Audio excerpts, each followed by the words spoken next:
Di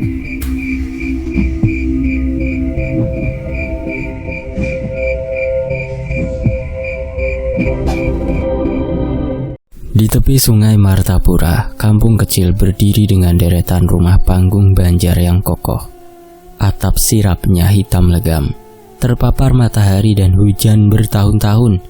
Sementara tiang-tiang kayu ulin menjulang menantang arus sungai yang coklat keruh seperti kopi susu.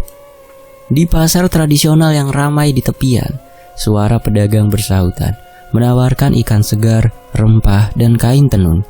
Di antara keriuhan itu, Liska duduk di lapak kainnya.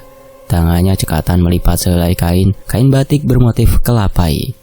Usianya baru 24 tahun, tapi wajahnya cerah dengan senyum ramah yang membuat pembeli betah berlama-lama. Rambutnya yang hitam panjang disanggul sederhana khas wanita Banjar, dan matanya cerdas, penuh semangat. Ia anak tunggal Pak Darmin dan Mak Sari. Jadi tak heran keluarga sangat menyayanginya. Mungkin terlalu sayang, sampai-sampai Liska sering merasa terkekang. Tapi sifatnya yang keras kepala membuatnya selalu mencari cara untuk tetap bebas, seperti memilih berdagang di pasar ketimbang duduk manis di rumah. Pagi itu matahari baru saja meninggi, menyelinap di sela-sela awan tipis yang menggantung di langit Kalimantan Selatan. Liska sedang menata kain-kainnya ketika sebuah truk tua berhenti di dekat pasar. Debu berterbangan dari roda yang sudah usang, dan seorang pria turun dari kabin dengan langkah pelan tapi pasti. Jagau, pria Dayak siang murung yang datang dari pedalaman. Dia masih berumur 27 tahun, memiliki tubuh tegap dan kulit sawo matang yang terbakar matahari. Matanya tajam, menyimpan misteri yang sulit ditebak, tapi ada kelembutan tersembunyi di balik sikapnya yang pendiam. Ia mengenakan kemeja lusuh dan celana panjang yang penuh noda tanah, tanda ia baru saja pulang dari mengangkut batu bara di tambang jauh. Jagau bukan orang asing di kampung ini. Ia sering lambat di pasar untuk membeli kebutuhan sebelum kembali ke hutan. Tapi hari itu ia berhenti di lapak Liska. "Apakah ini kain bagus?" tanyanya dengan suara rendah, hampir tenggelam di antara teriakan pedagang ikan di sebelah. Jagau menunjuk sehelai kain tenun berwarna merah tua dengan motif sederhana. Liska menoleh, sedikit terkejut, karena biasanya lelaki seperti Jagau tak peduli pada kain. "Bagus kalau untuk baju ibu-ibu, warnanya kuat dan tahan lama," jawab Liska tersenyum ramah sambil menyerahkan kain itu agar Jagau bisa memegangnya dan memeriksanya. Jagau mengangguk pelan. Jari-jarinya yang kasar menyentuh kain dengan hati-hati, seolah tak ingin merusaknya. "Ibu di kampung suka merah," katanya singkat, lalu mengeluarkan beberapa lembar uang kusut dari saku. Percakapan itu pendek, tapi ada sesuatu di tatapan Jagau yang membuat Liska penasaran. Tatapan yang penuh tekad, namun tak sombong. Hari berikutnya, Jagau kembali. Kali ini ia tak membeli apa-apa, hanya duduk di bangku kayu dekat lapak Liska sambil memandang sungai. Liska yang tak bisa diam akhirnya bertanya, "Kamu kok sering kesini tapi jarang beli?" Jagau menoleh, sedikit tersenyum, senyum yang jarang ia tunjukkan. Sungainya enak dilihat, orang-orangnya juga," jawabnya, matanya sekilas menatap Liska sebelum kembali ke air. Liska tertawa kecil, tak menyangka pria pendiam ini bisa bicara begitu. Dari hari ke hari, Jagau mulai sering mampir. Kadang membawa pisang goreng dari pedagang sebelah untuk Liska. Kadang hanya duduk diam sambil mendengar cerita Liska tentang pasar. Dalam 3 bulan, pertemuan singkat itu berubah jadi rutinitas dan benih cinta mulai tumbuh di hati mereka berdua. Liska suka keteguhan Jagau, sementara Jagau terpikat pada keberanian dan kehangatan Liska yang tak biasa ia temui di pedalaman. Namun, kebahagiaan kecil itu tak luput dari mata keluarga Liska. Suatu sore, saat Liska pulang ke rumah panggungnya dengan senyum lebar, Mak Sari menyapanya di ambang pintu. "Kamu dari mana tadi? Kok lama?" tanyanya. Nada suaranya penuh curiga. Liska mengelak. "Dari pasar, Mah. Baru tutup lapak." Tapi Mak Sari tak mudah dibohongi. Ada yang bilang kamu sering ngobrol sama lelaki Dayak itu. Jagau ya? Lisa mengangguk, tak berniat menyembunyikan. Dia baik mah, sopir truk, orangnya rajin. Bela Liska, tapi wajah Mak Sari langsung mengeras. Orang hutan itu Liska, jangan dekat-dekat. Nanti kau dibawa ke rimba, jadi santapan bujang katak. Bentaknya, menyebut mitos yang sering diceritakan di kampung. Roh berkepala katak yang haus darah perawan, suka menculik wanita ke hutan dan tak pernah mengembalikannya. Liska hanya tersenyum kecil, tak percaya. Itu cuma mitos mah, cerita biasa. Jago bukan begitu, jawabnya tegas, menunjukkan sifat keras kepalanya. Tapi malam itu, Pak Darmin, ayahnya ikut bicara saat mereka makan malam di ruang tengah. Cahaya lampu minyak menerangi wajahnya yang penuh kerut, penuh kekhawatiran. Aku dengar dari tetangga, kamu dekat sama anak Dayak, benar? Tanyanya, suaranya berat. Liska mengangguk lagi, tetap tenang. Dia baik, Bah. Aku suka sama dia. Pak Darmin menarik nafas panjang, lalu menatap Liska tajam. Kau tahu Liska, orang seperti dia membawa petaka. Bujang katak suka ikut orang dari hutan. Kalau kau ikut dia, kau tak akan pulang lagi. Kami cuma punya kamu, ucapnya. Nada suaranya bercampur marah dan takut. Liska diam, tapi di dalam hatinya, ia tak goyah. Ia yakin Jagau bukan seperti yang mereka pikirkan. Hari-hari berlalu, dan Liska tetap bertemu Jagau di pasar. Mereka mulai berbagi cerita lebih dalam tentang Jagau dan tentang hutan tempat ia besar. Sementara Liska bercerita tentang impiannya melihat dunia di luar sungai. Suatu sore saat hujan rintik-rintik membasahi tepian pasar, Jagau datang dengan wajah serius. Aku mau bawain kain lagi buat ibu, katanya sebagai pembuka. Tapi lalu ia diam sejenak, menatap Liska lama. Tapi aku juga mau bawa kamu jadi istriku, lanjutnya pelan. Suaranya hampir tenggelam oleh gemericik air sungai. Liska terdiam, jantungnya berdegup kencang. Di bawah langit yang kemerahan saat matahari terbenam, ia tersenyum, lalu mengangguk. Aku mau Jagau, jawabnya penuh harapan, tak peduli apa kata keluarga. Tapi di kejauhan, dari balik jendela rumah panggung, Mak Sari mengintip mereka berdua. Tangannya mencengkram kusen kayu, matanya penuh kekhawatiran. Kau tak tahu apa yang kau undang, Liska, gumamnya pelan. Suaranya bergetar. Di pasar angin sepoi-sepoi menerpa wajah Liska dan Jagau yang saling berpandangan, tak menyadari bayang kecurigaan yang perlahan menggelayut di atas mereka. Liska memegang tangan Jagau erat-erat, yakin bahwa cinta mereka akan cukup kuat untuk melawan apapun, bahkan mitos yang menakutkan sekalipun. Sementara itu, di sudut kampung, suara katak mulai berkumandang dari rawa, seolah menyambut sesuatu yang akan datang. Malam itu, rumah panggung keluarga Liska di tepi sungai Martapura terasa seperti kandang yang siap meledak. Dinding kayu ulin yang kokoh dan atap sirap yang hitam legam tak mampu menahan ketegangan yang membumbung di dalam. Lampu minyak tua di ruang tengah bergoyang pelan, cahayanya redup dan membentuk bayangan panjang yang menari-nari di lantai kayu. Aroma asap kayu bakar bercampur dengan bau daun pandan dari dapur, sisa persiapan ritual adat Banjar yang biasanya membawa kehangatan, tapi malam ini hanya menambah beban di udara. Liska duduk di tikar pandan, tangannya mencengkeram ujung kain batik yang ia kenakan. Wajahnya tetap cerah, meski ada getar di dadanya. Di depannya, Pak Darmin berdiri dengan wajah keras seperti batu. Tangannya memegang tongkat kayu tua yang selalu jadi tanda marahnya akan meletus. Mak Sari duduk di sampingnya, tangannya memilih daun sirih dengan gerakan canggung. Matanya penuh kecemasan yang tersembunyi. Salindri, kakak ipar Liska, berdiri di sudut ruangan. Wajahnya tenang, tapi matanya waspada, siap menimbang setiap langkah. Aku tak izinkan kau nikah sama Jagau, bentak Pak Darmin. Suaranya mengguncang dinding hingga getarannya terasa di lantai. Wajahnya yang penuh kerut mengeras, matanya menyala penuh ketakutan yang dibalut amarah. Dia dari pedalaman, dari hutan yang penuh ruh jahat. Kau mau dia bawa ke sana? Jadi santapan bujang katak, aku tak mau anakku satu-satunya hilang begitu saja. Ia menghantamkan tongkatnya ke lantai. Bunyinya tajam seperti pukulan palu, menegaskan ketegasannya.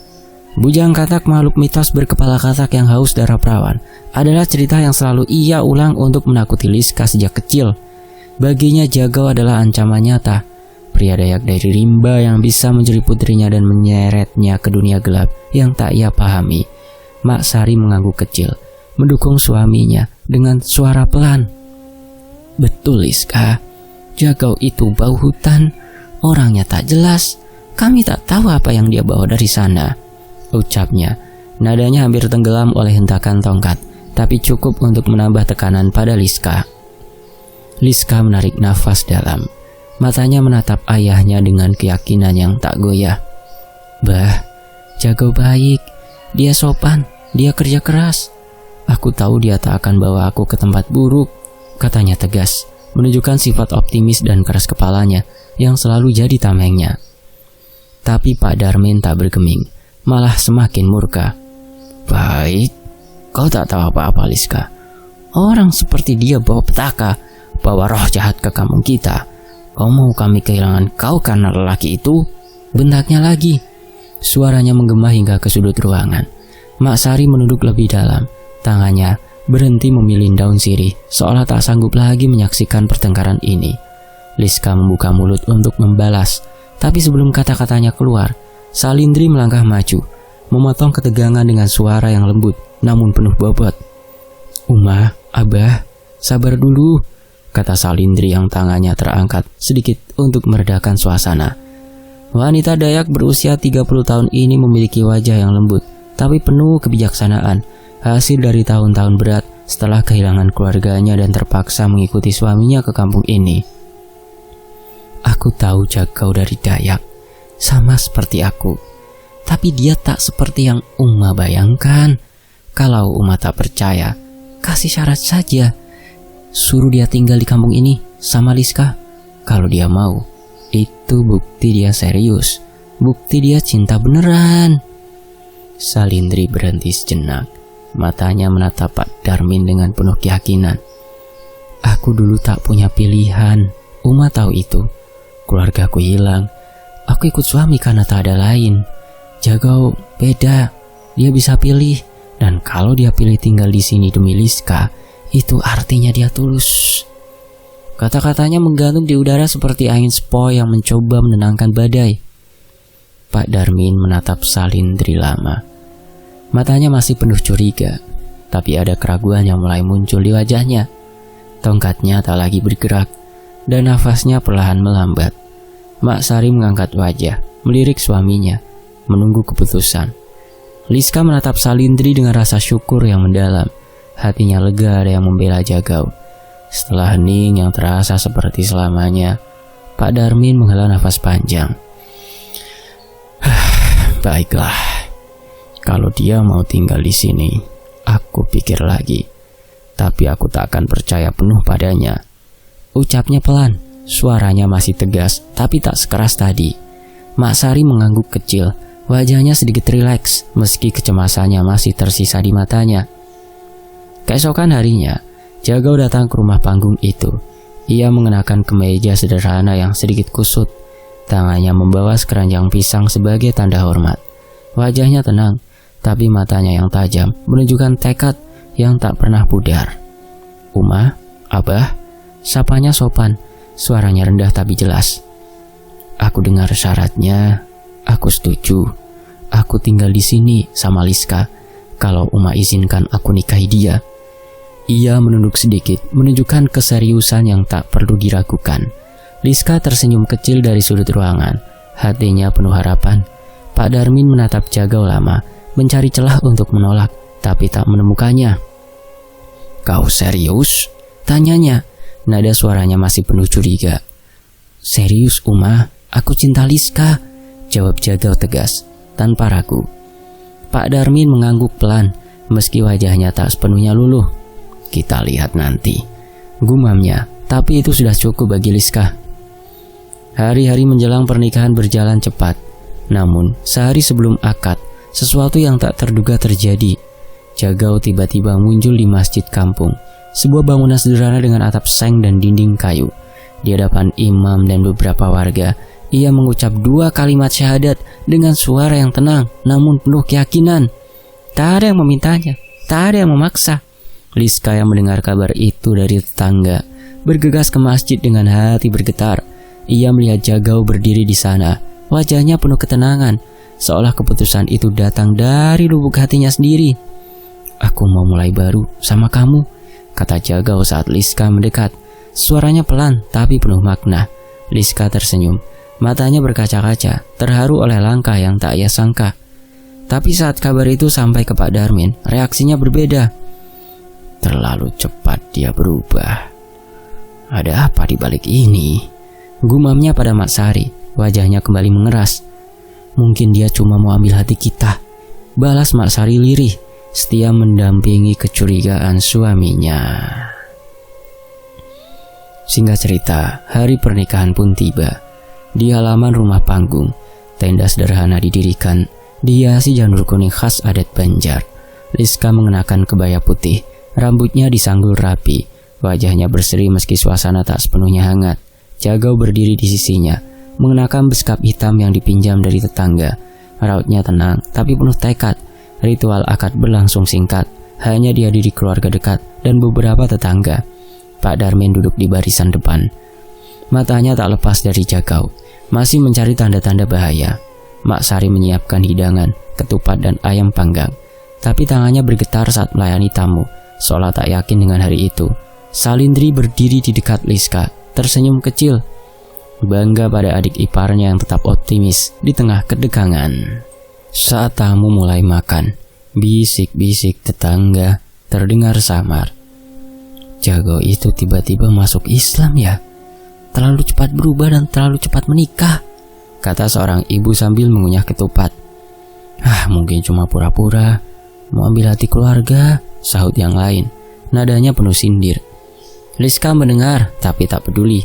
Tangannya mencari genggaman Jagau di bawah meja. Jagau membalas genggaman itu erat-erat.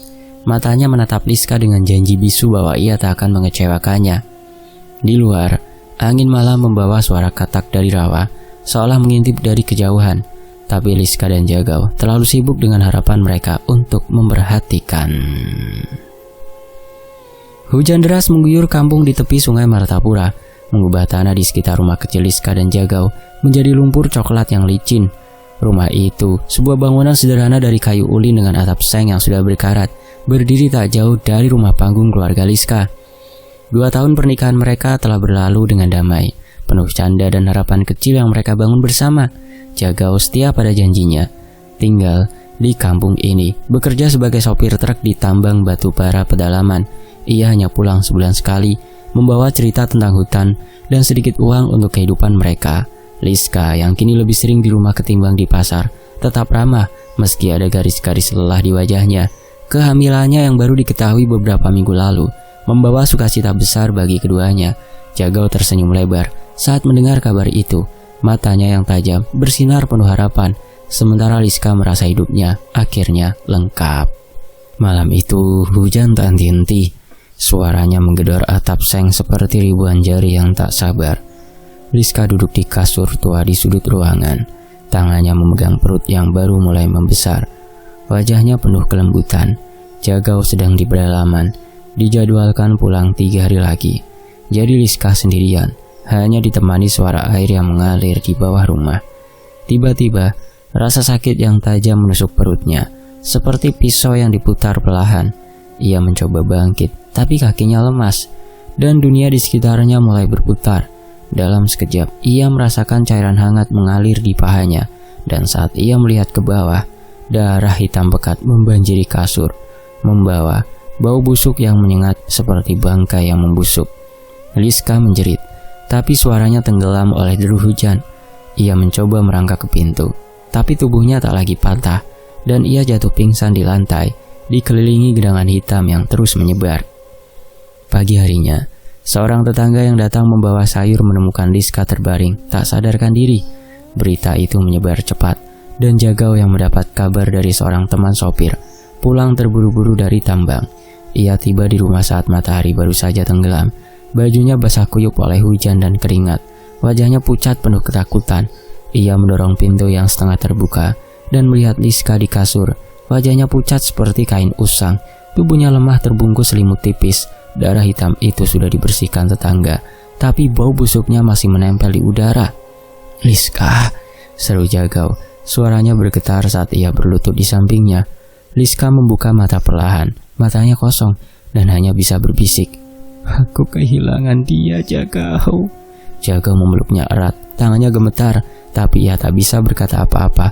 Hanya menahan air mata yang tak biasa baginya. Sejak malam itu, Liska berubah. Ketakutan yang tak beralasan menguasainya, membuatnya menolak ditinggal Jagau lagi. Setiap kali Jagau bersiap pergi ke tambang, Liska mencengkeram tangannya. Matanya penuh permohonan. "Jangan pergi, aku takut," katanya berulang-ulang. Suaranya rapuh seperti daun kering. Jagau yang selalu penuh pengorbanan untuk Liska tak bisa menolak.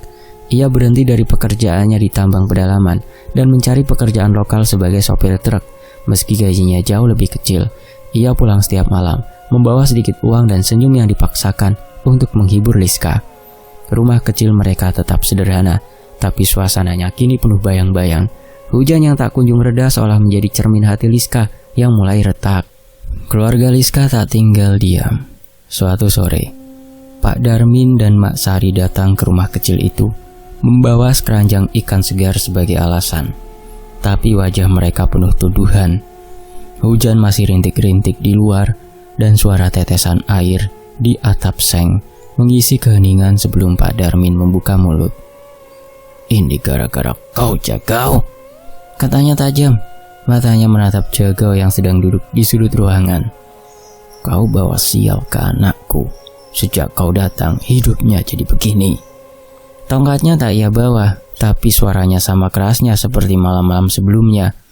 Mak Sari mengangguk pelan, menambahkan dengan suara lirih, "Liska tak pernah begini sebelumnya. Kau dari hutan, bawa apa ke sini?" Jagau menunduk, tangannya mencengkram lutut, tapi ia tak membalas. Ia tahu tak ada gunanya melawan tuduhan itu, hanya diam, menunjukkan kesetiaannya pada Liska. Salindri yang ikut datang bersama mereka tak bisa tinggal diam. Ia melangkah maju, wajahnya tenang tapi penuh kebijaksanaan. "Uma, Abah, jangan salahkan Jagau. Ini bukan salah dia. Kehilangan anak itu berat buat siapa saja. Bukan karena dia dari hutan," katanya lembut, mencoba menenangkan. "Dia sudah tinggal di sini. Kerja keras buat Liska. Apalagi yang Uma mau?" Pak Darmin mendengus, tak sepenuhnya yakin, tapi tak membantah Salindri. Mak Sari hanya memandang Liska yang duduk di kasur. Wajahnya pucat dan matanya kosong. Di sudut lain, Karsita, kakak ipar Liska yang lain, berdiri diam. Wanita Banjar yang dingin ini jarang bicara, tapi matanya penuh kebencian saat menatap Liska dan Jagau. Ia tak mengatakan apa-apa, hanya berdiri di ambang pintu.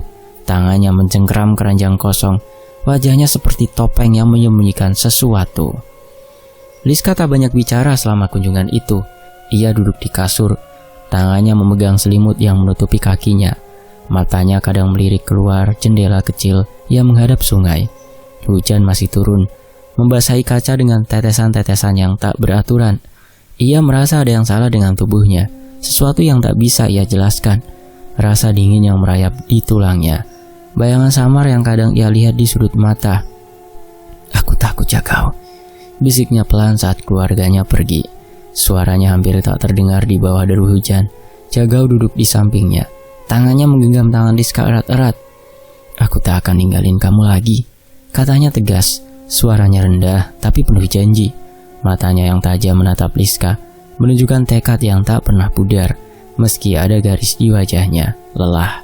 Malam itu, hujan semakin deras. Suaranya seperti raungan yang tak pernah reda. Liska terbangun dari tidur singkatnya. Keringat dingin membasahi dahinya. Ia menatap keluar jendela ke arah sungai yang gelap, merasa ada sesuatu yang mengintip dari balik air. Ada yang tak beres, gumamnya pada diri sendiri. Tangannya mencengkeram selimut lebih erat. Jagau yang terbangun oleh gerakan istrinya memeluknya dari belakang. "Tenang, aku di sini," bisiknya. mencoba menenangkan, tapi ada getar kecil di suaranya yang tak ia sadari. Di luar, suara katak mulai berkumandang dari rawa, samar tapi terasa dekat, seolah menyelinap di antara tetesan hujan. Liska menutup mata, mencoba tidur lagi, tapi rasa takut itu tetap menempel di dadanya, seperti bayangan yang tak mau pergi. Waktu terus berjalan, hari berganti. Malam berikutnya menyelimuti rumah kecil Liska dan Jagau di tepi sungai Martapura dengan kegelapan yang pekat. Langit tak menunjukkan secercah bintang, hanya awan hitam yang bergulung, seolah menahan hujan yang sudah reda beberapa hari lalu. Di luar, rawa-rawa di belakang rumah mulai berbunyi. Suara katak menggema seperti paduan suara yang tak pernah lelah, terdengar dekat namun tak terlihat. Di dalam rumah, atap seng yang berkarat bergoyang pelan oleh angin malam, dan lampu minyak di sudut ruangan memancarkan cahaya redup yang tak cukup menerangi wajah Liska. Ia duduk di kasur tua, tubuhnya meringkuk di bawah selimut tipis. Wajahnya pucat seperti kain yang sudah dicuci terlalu sering. Jagau duduk di sampingnya, tangannya memegang baskom kecil, matanya yang tajam penuh kekhawatiran yang tak bisa ia sembunyikan. Liska mulai sakit beberapa hari terakhir, tapi bukan sakit yang biasa. Malam sebelumnya ia terbangun dengan mual hebat, dan saat ia berlari ke sudut ruangan, ia muntah. Cairan hitam pekat bercampur gumpalan rambut yang basah dan lengket. Bau busuknya menyengat, seperti sesuatu yang mati dan membusuk di dalam perutnya. Jagau bergegas membantunya, tapi wajahnya memucat saat melihat apa yang keluar dari mulut istrinya. Pagi ini, saat Liska menyisir rambutnya, ia menemukan luka bernanah di kulit kepalanya, besar dan bengkak, seolah tumbuh dalam semalam tanpa sebab. Ia menjerit kecil, tangannya gemetar saat menyentuhnya, tapi tak ada darah, hanya nanah kuning yang mengalir perlahan. Lebih aneh lagi saat ia mengangkat bajunya untuk mandi, memar biru tua muncul di perutnya, besar dan tak beraturan, seperti bekas pukulan yang tak pernah ia rasakan. "Jagau, aku dengar katak di atap tadi malam," keluhnya pelan. Suaranya lemah dan penuh ketakutan. Matanya melirik ke atas, seolah ada sesuatu di sana. Jagau tak bisa lagi diam. Ia panik. Wajahnya yang biasanya tenang kini penuh garis-garis keresahan. "Kau harus diperiksa, Liska," katanya tegas. Suaranya rendah tapi penuh desakan. Ia berlari ke tetangga, meminta mereka memanggil bidan kampung. Tak lama, seorang wanita tua dengan kain selendang lusuh datang, membawa tas kecil berisi alat-alat sederhana. Ia memeriksa Liska dengan cermat, menekan perutnya, memeriksa lukanya, tapi setelah beberapa saat ia menggelengkan kepala. "Ini bukan sakit biasa," katanya pelan. Matanya penuh kebingungan. "Tak ada demam, tak ada infeksi yang jelas. Mungkin kau harus ke dokter di kota." Jagau mengangguk, tapi hatinya tak tenang. Ia tahu ini bukan hanya soal tubuh, ada yang lebih dalam, lebih gelap. Sore itu, Salindri datang ke rumah kecil itu, membawa sepiring ketan kukus sebagai tanda prihatin. Ia duduk di samping Liska, tangannya memegang tangan adik iparnya yang dingin. "Kau baik-baik saja, Liska?" tanyanya lembut. Wajahnya penuh kebijaksanaan yang selalu jadi pegangannya. Liska mengangguk lemah, tapi matanya kosong. "Aku tak tahu, Kak, badanku aneh. Aku dengar katak terus-terusan seperti di atap," bisiknya. Suaranya hampir hilang. Salindri mengerutkan kening, matanya menatap ke atas sejenak sebelum kembali ke Liska. "Ini bukan sakit biasa," katanya pelan, nadanya penuh kecurigaan. "Di kampungku dulu, orang bilang kalau ada yang sakit begini, muntah aneh, luka tanpa sebab, bisa jadi bujang katak. Roh itu tak suka orang bahagia." Liska menatap Salindri dengan mata melebar. Ketakutan yang selama ini ia rasakan kini punya nama. Tak lama Salindri bicara. Pak Darmin masuk ke rumah dengan langkah berat, diikuti Mak Sari yang membawa keranjang kosong. Wajah Pak Darmin mengeras saat melihat Liska di kasur, dan matanya langsung beralih ke Jagau yang berdiri di sudut. "Ini semua gara-gara kau," tuduhnya tajam. Suaranya penuh amarah yang sudah lama ia pendam. "Kau bawa roh jahat dari hutan ke sini. Sejak kau datang, Liska jadi begini." Ia tak membawa tongkatnya kali ini, tapi tangannya terkepal erat, seolah siap memukul. Mak Sari berdiri di belakangnya, wajahnya penuh kecemasan tapi tak berani bicara. "Kami bilang dari awal, Jagau bawa sial," tambahnya lirih. Setia mendukung suaminya meski suaranya hampir tak terdengar. Jagau menunduk, tangannya mencengkram meja kayu kecil di sampingnya, tapi ia tak membalas. Kesetiaannya pada Liska membuatnya menahan diri meski tuduhan itu menusuk hatinya. Kejadian ini seperti dejavu bagi Jagau, karena setelah keguguran kemarin, kayak gini juga. Malam semakin larut, dan kondisi Liska memburuk. Jagau duduk di sampingnya, memegang tangannya yang dingin. Saat tiba-tiba Liska tersentak, ia membungkuk ke samping kasur. Muntah lagi. Kali ini dari mulutnya keluar kata kecil hidup, bergerak-gerak di lantai dengan suara licin yang mengerikan. Liska menjerit, tangannya mencengkeram Jagau. Matanya penuh horor. Jagau memucat, tubuhnya membeku sejenak sebelum ia bergerak cepat, menyapu kata-kata itu keluar dengan sapu. Ini tak bisa dibiarkan, katanya tegas. Suaranya bergetar tapi penuh tekad. Aku bawa kau ke Amang Salak di pedalaman. Dia tahu apa ini. Liska mengangguk lemah, tak punya tenaga untuk menolak. Ketakutannya kini lebih besar dari apapun. Jagau menggendong Lisa, tubuhnya yang lemah terasa ringan di pelukannya. Ia mengambil mantel tua dari dinding, membungkus istrinya, dan melangkah keluar ke malam yang gelap. Angin dingin menerpa wajahnya, membawa suara katak yang kini terdengar lebih keras, lebih dekat, seolah mengikuti mereka. Jagau berjalan cepat menuju perahu kecil di tepi sungai, meletakkan Liska di dalam dengan hati-hati, lalu mulai mendayung ke arah hutan. Liska meringkuk di pelukannya, matanya tertutup, nafasnya pendek dan cepat. Aku takut Jagau, bisiknya. Suaranya hampir hilang di antara deru angin. Jagau menatap ke depan, matanya menyipit melawan kegelapan. Tekadnya teguh untuk melindungi Liska. Aku di sini, jawabnya singkat. Suaranya rendah tapi penuh janji. Di kejauhan suara katak menggema di antara pepohonan, seperti nyanyian yang tak pernah berhenti. Perahu kecil itu meluncur perlahan di sungai yang gelap, membawa mereka ke pedalaman, ke arah Amang Salak yang mungkin punya jawaban. Liska memejamkan mata, tubuhnya lemah, bergoyang di pelukan Jagau, sementara kegelapan menyelimuti mereka seperti kain kafan. Sesampainya di pedalaman, malam di situ terasa seperti kain hitam pekat yang menutupi segalanya. Pedalaman Kalimantan. Hanya nyala api unggun di depan rumah kayu Amang Salak yang menjadi penerang samar. Rumah itu berdiri terpencil di tengah hutan lebat. Dindingnya terbuat dari kayu tua yang penuh bekas waktu. Atapnya dari daun rumbia yang berderit pelan diterpa angin malam. Asap dari api unggun mengepul tebal ke udara, membawa aroma kayu basah yang bercampur bau ramuan aneh, menciptakan suasana mistis yang menyelimuti sekeliling. Jagau duduk di tanah berumput di depan rumah. Tangannya memeluk Liska yang terbaring lemah di pangkuannya. Mantel tua yang sudah usang membungkus tubuh Liska, tapi wajahnya pucat seperti kain yang kehilangan warna. Matanya tertutup dan nafasnya pendek seperti lilin yang hampir padam. Amang Salak, paman Jagau dan dukun Dayak tua, berdiri di dekat api. Tangannya memegang sebatang kayu kecil yang penuh ukiran. Matanya dalam seperti jurang yang menyimpan rahasia kuno. Jagau menatap pamannya dengan mata penuh harap. Suaranya rendah namun penuh ketegangan. Umah, tolong Liska. Dia tak bisa terus begini, katanya. Tangannya mencengkeram mantel Liska erat-erat, seolah itu satu-satunya yang menahannya dari keputusasaan. Amang Salak tak langsung menjawab. Ia melangkah mendekat dengan langkah pelan, lalu berjongkok di samping Liska. Tangannya yang kasar menyentuh dahi istrinya dengan gerakan hati-hati. Ia menarik nafas dalam, lalu berdiri. Wajahnya mengeras seperti kayu yang tak bisa dibengkokkan. Bawa dia ke dalam, perintahnya singkat. Suaranya berat seperti beban yang ia pikul bertahun-tahun. Jagau mengangguk, menggendong Liska dengan penuh kehati-hatian, lalu melangkah masuk ke rumah kayu itu. Di dalam ruangan kecil itu penuh bau asap dan rempah kering, diterangi oleh lampu minyak yang bergoyang di dinding, menciptakan bayangan bergoyang di lantai kayu.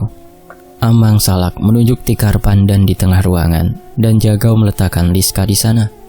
Matanya tak pernah lepas dari wajah istrinya yang tak berdaya. Amang Salak mulai memeriksa Liska dengan penuh ketelitian. Ia membuka mantelnya perlahan, memeriksa memar biru yang masih terlihat jelas di perutnya, lalu menyentuh luka bernanah di kepalanya dengan ujung jari yang sedikit gemetar. Ia mengangkat tangan Liska, memeriksa denyut nadinya yang lemah, lalu mendekatkan telinga ke dadanya, mendengarkan nafas yang tersendat seperti angin yang terjebak. Setelah beberapa saat, ia berdiri, Matanya menyipit penuh kepastian yang mengerikan. "Ini santet Bujang Katak," katanya tegas. Suaranya seperti pukulan yang menggema di ruangan kecil itu. Kutukan mematikan dari Dayak seberang. Roh ini masuk ke tubuhnya, dan hanya nyawa pengganti yang bisa hentikan. Jagau memucat. Tangannya mencengkram lengan Liska lebih erat. Wajahnya penuh ketakutan yang tak bisa ia sembunyikan. "Santet? Uma tak salah lihat?" tanyanya. Suaranya bergetar seperti daun yang hampir jatuh. Amang Salak mengangguk, lalu berjalan ke rak kayu di sudut, mengambil sehelai kain hitam yang penuh debu. "Ini ilmu hitam, Jagau." Bujang Katak dipanggil dengan darah dan kebencian. "Seseorang mau Liska mati," jawabnya. Nadanya dingin seperti malam di luar. Jagau menunduk. Pikirannya berputar cepat seperti sungai yang deras. Amang Salak duduk di dekat api unggun kecil yang ia nyalakan di dalam ruangan. Tangannya melempar serbuk kering ke nyala api, hingga asapnya membumbung tebal dan menyesakkan. Ia menutup mata. Mulutnya bergumam dalam bahasa Dayak kuno yang tak Jagau pahami. Lalu membukanya tiba-tiba dengan tatapan tajam. "Karsita," katanya singkat. Suaranya seperti pisau yang memotong keheningan. "Iparmu itu pelakunya. Dia iri pada cinta kalian, kemesraan kalian, keharmonisan kalian. Dendam pada suaminya yang hina. Dia karena tak bisa hamil. Dia pakai darah kegugurannya untuk panggil Bujang Katak." Jagau tersentak. Wajahnya penuh kebingungan dan kemarahannya bercampur. Karsita? Dia tak pernah bilang apa-apa. Dia cuma diam, Amang," serunya. Tapi Amang Salak menggeleng pelan. "Diam itu topeng, Jagau. Dia kedukun bayaran. Kasih darah itu sebagai tumbal. Bujang Katak sudah makan jiwa Liska sedikit demi sedikit," katanya. Matanya menatap kosong ke api yang berkobar. Jagau menatap Liska yang terbaring tak berdaya. Tangannya mencengkram tikar hingga jarinya memutih. "Kalau nyawa pengganti bisa selamatkan dia, ambil nyawaku saja, Mang," katanya tiba-tiba. Suaranya rendah tapi penuh tekad yang tak tergoyahkan. Ia bangkit, matanya menatap Amang Salak dengan cinta yang rela berkorban. Wajahnya penuh kepastian. Amang Salak menggeleng keras. Tangannya menghantam lantai dengan bunyi keras yang menggema. "Kau gila, Jagau. Bujang Katak tak akan puas dengan satu nyawa. Kalau kutukan ini pindah, dia ambil kalian berdua. Aku tak mau kau ikut mati," bentaknya. Nadanya tegas, tapi ada getar kelembutan keluarga di dalamnya. Jagau tak mundur. Ia merogoh mandau dari pinggangnya. Ujungnya yang tajam ia arahkan ke dadanya sendiri. "Kalau Amang tak mau, aku bunuh diri sekarang. Liska harus hidup, Mang," ancamnya. Matanya penuh kegilaan cinta. Tangannya siap menekan mandau itu ke jantungnya. Amang Salak menatap Jagau lama. Matanya penuh konflik yang tak bisa ia selesaikan. Ia tahu Jagau tak main-main. Keponakannya ini terlalu setia, dan cinta pada Liska adalah nyawanya sendiri. "Kau paksa aku, Jagau," gumamnya pelan, tapi ia akhirnya mengangguk. "Baiklah, tapi ini tak akan mudah." Ia berdiri mengambil mangkuk kayu dari rak, lalu melangkah keluar rumah. Di depan api unggun, ia menyembelih seekor kambing hitam yang ia ikat di pohon. Darahnya mengalir ke mangkuk dengan bunyi tetesan yang mengerikan. Ia mencampurnya dengan tulang katak yang sudah ditumbuk halus, lalu menyerahkan mangkuk itu pada Jagau.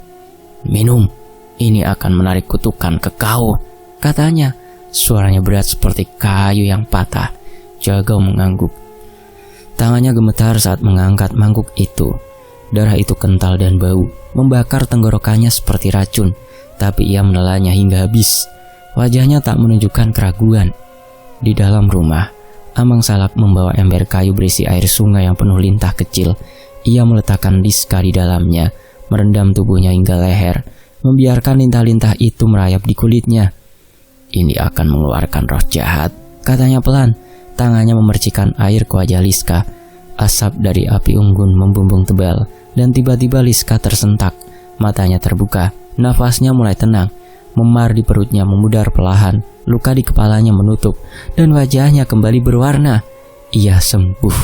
Kutukan itu hilang dari tubuhnya, tapi Jagau yang berdiri di samping merasakan sakit tumpul di dadanya, seperti ada yang merayap di dalam rongga dadanya. Ia menahan nafas, menyembunyikan rasa itu dengan wajah tenang. Tak ingin Liska tahu apa yang ia lakukan. Liska duduk perlahan, matanya bingung tapi penuh lega.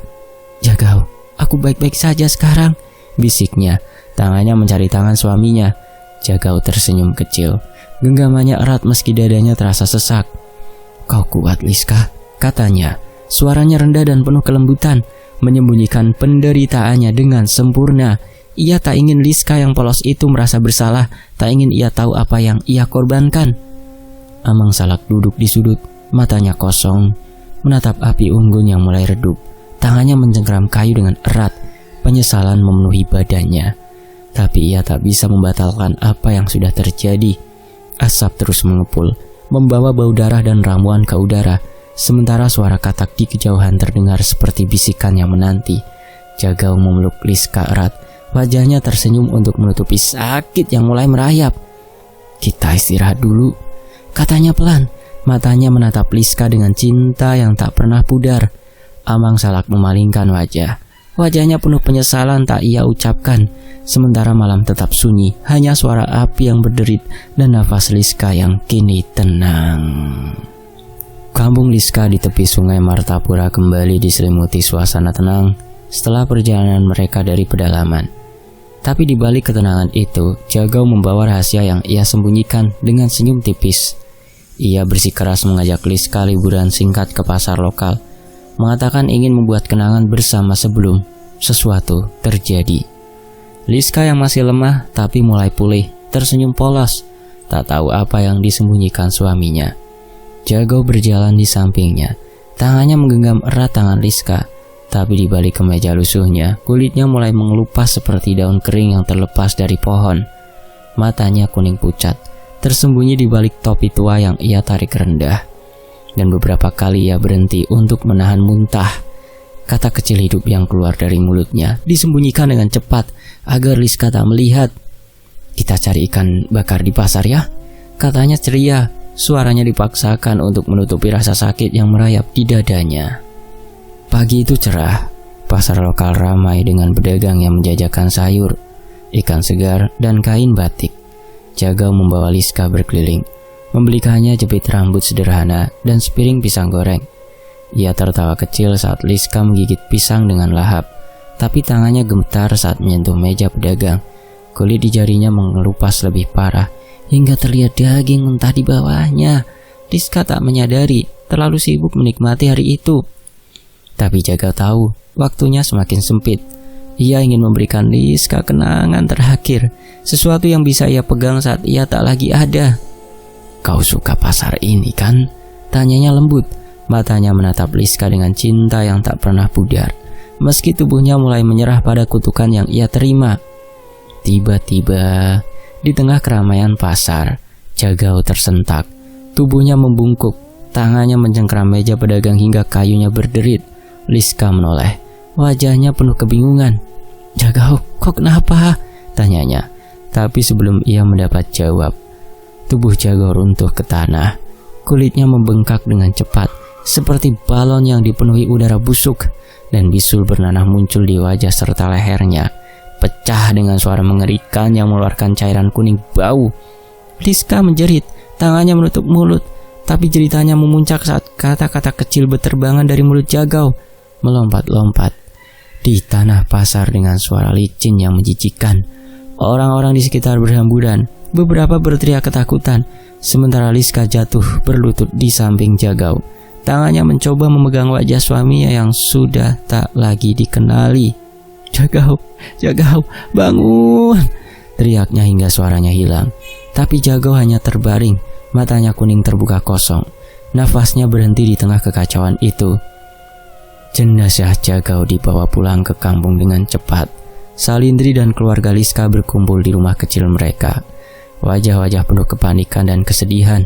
Pak Darmin duduk di sudut, tangannya memegang tongkat tua dengan erat, matanya penuh kebingungan. Sementara Mak Sari sibuk menyiapkan kain kafan dengan tangan gemetar. Salindri berusaha menenangkan Liska yang menangis terseduh di samping tubuh Jagau yang terbaring di tikar pandan. "Liska, kau harus kuat," kata Salindri lembut. Tangannya mengusap pundak adik iparnya, tapi Liska hanya menggeleng. Air matanya membasahi lantai. Dia mati karena aku, Kak. Aku yang bikin dia begini, isaknya. Suaranya penuh rasa bersalah yang tak bisa ia lepaskan. Jagau dimakamkan sore itu di hutan dekat kampung, di sebuah kuburan sederhana yang dikelilingi pohon-pohon besar. Liska berdiri di samping makam, tangannya mencengkeram tanah baru, matanya merah dan kosong. Singkat cerita, keesokan harinya, keluarga berkumpul lagi di rumah kecil Liska, berusaha menenangkan suasana. Pak Darmin berjalan mondar-mandir di teras, wajahnya penuh ketegangan. Sementara Mak Sari duduk di sudut, menangis pelan sambil memilih daun sirih. Salindri tetap di samping Liska, mencoba menghibur dengan kata-kata lembut. Tapi Liska tak menanggapi. Ia duduk di lantai, tangannya memegang jepit rambut yang dibelikan Jagau di pasar. Matanya kosong menatap ke depan. Dia mati karena aku, Kak. Aku yang bikin dia pergi, gumamnya berulang-ulang. Suaranya hancur seperti kaca yang pecah. Salindri menggeleng, tangannya memeluk Liska erat. Ini bukan salahmu, Liska. Jagau cinta sama kau. Dia lakukan ini demi kau, katanya. Suaranya penuh kebijaksanaan, tapi Liska tak mendengar, tenggelam dalam trauma yang menjeratnya. Di tengah kekacauan itu, tetangga membawa kabar bahwa Karsita dan suaminya sudah menghilang dari kampung sejak malam sebelumnya. Rumah mereka kosong, pintunya terbuka lebar, dan tak ada tanda-tanda kemana mereka pergi. Pak Darmin mendengus marah. Mereka lari karena takut, katanya keras. Tapi Salindri hanya diam, matanya penuh kecurigaan yang tak bisa ia ucapkan. Keluarga panik, bertanya-tanya apa yang terjadi, tapi tak ada jawaban yang jelas. Dan Liska tak peduli, pikirannya hanya tertuju pada Jagau, suaminya yang kini terbaring dingin di pemakaman. Pagi harinya, Liska meninggalkan rumah tanpa berkata apa-apa pada keluarga. Ia berjalan menyusuri tepi rawa dengan langkah mantap. Sandal usangnya tenggelam di lumpur hitam, tapi ia tak peduli. Matanya hanya tertuju ke depan. Tujuannya adalah dukun Banjar tua yang tinggal di pinggir rawa. Seorang wanita kecil dengan kulit keriput dan mata tajam yang dikenal menguasai ilmu balian hitam. Rumah dukun itu berdiri di atas panggung kayu yang reot, dikelilingi air keruh dan akar-akar bakau yang mencuat seperti tangan-tangan patah. Liska mendorong pintu kayu yang berderit, masuk tanpa salam, dan berdiri di depan dukun yang sedang duduk di sudut, tangannya memegang mangkuk tanah berisi abu. Aku mau Karsita mati. Aku ingin menyantet seseorang yang sudah membunuh suamiku, katanya tegas. Suaranya dingin seperti air rawa, matanya menatap dukun tanpa berkedip. Dukun itu mengangkat wajah, menatap Liska dengan mata cekung, lalu terkekeh pelan. Suaranya serak seperti ranting yang patah. Kau tahu apa yang kau minta, nak? Ilmu ini memakan jiwa, katanya. Tapi Liska tak bergeming. Lakukan, jawabnya singkat. Tangannya mencengkeram jepit rambut dengan keras hingga jarinya memutih. Dukun Banjar menyerahkan pisau kecil pada Liska. Bilahnya penuh karat, tapi ujungnya tajam seperti silet. Setelah semua syarat ritual dipenuhi, sang dukun Banjar memberi instruksi. Potong tanganmu, campur darahmu dengan tanah kuburan suamimu yang sudah kau bawa, katanya, menunjuk kantong kain berisi tanah hitam yang Liska ambil dari makam Jagau. Liska mengangguk, matanya menyala penuh dendam. Ia mengiris telapak tangannya dengan gerakan cepat. Shred! Darah merah pekat mengalir ke mangkuk tanah di depannya, bercampur dengan tanah kuburan yang masih berbau tanah segar. Dukun itu mulai bergumam dalam bahasa Banjar kuno. Tangannya melempar serbuk abu ke api hingga asapnya membumbung tebal, mengaburkan pandangan. Liska menutup mata, bibirnya bergetar saat ia berbisik. Bujang katak, bunuh Karsita. Dia ambil Jagau dariku. Api unggun tiba-tiba berkobar tinggi, dan suara katak dari rawa bergema keras, seperti raungan yang menjawab panggilannya. Di sisi lain, malam itu jeritan tajam terdengar dari hutan di luar kampung. Suara yang penuh ketakutan dan putus asa, lalu lenyap dalam sekejap, meninggalkan keheningan yang mencekam. Pagi harinya beberapa warga yang mencari kayu menemukan tubuh Karsita di bawah pohon beringin tua. Tubuhnya terkoyak seperti daging yang disobek binatang buas. Darahnya menggenang di tanah, dan di dadanya tertancap kepala katak besar. Matanya terbuka menatap kosong ke langit. Jejak kaki katak raksasa mengelilingi tubuhnya, dalam dan jelas di lumpur basah. Warga berlarian pulang, wajah mereka pucat ketakutan, berbisik tentang roh jahat. Tapi Liska yang mendengar kabar itu dari seorang tetangga hanya duduk di teras rumahnya tersenyum puas. "Kau dapat apa yang pantas, Karsita?" gumamnya. Matanya bersinar aneh, tangannya membelai jepit rambut dengan lembut yang dibelikan oleh Jagau. Dendamnya terbayar, tapi sesuatu mulai bergeser di pikirannya. Bayang Jagau dan Katak muncul di sudut matanya. Suara-suara samar mengisi kepalanya. "Liska tak lagi waras." "Benar," kata dukun Banjar. "Tumbalnya jiwa." Ya, sore itu ia duduk di ruang tengah rumah, berbicara sendiri dengan suara pelannya bergetar. "Jagau, kau lihat kan? Dia mati untukmu." Selesai. Demikianlah sebuah kisah, semoga terhibur. Fakta Sejarah pamit. Wassalamualaikum, sampai jumpa di kisah lainnya. Tetap di Fakta Sejarah. Alhamdulillah.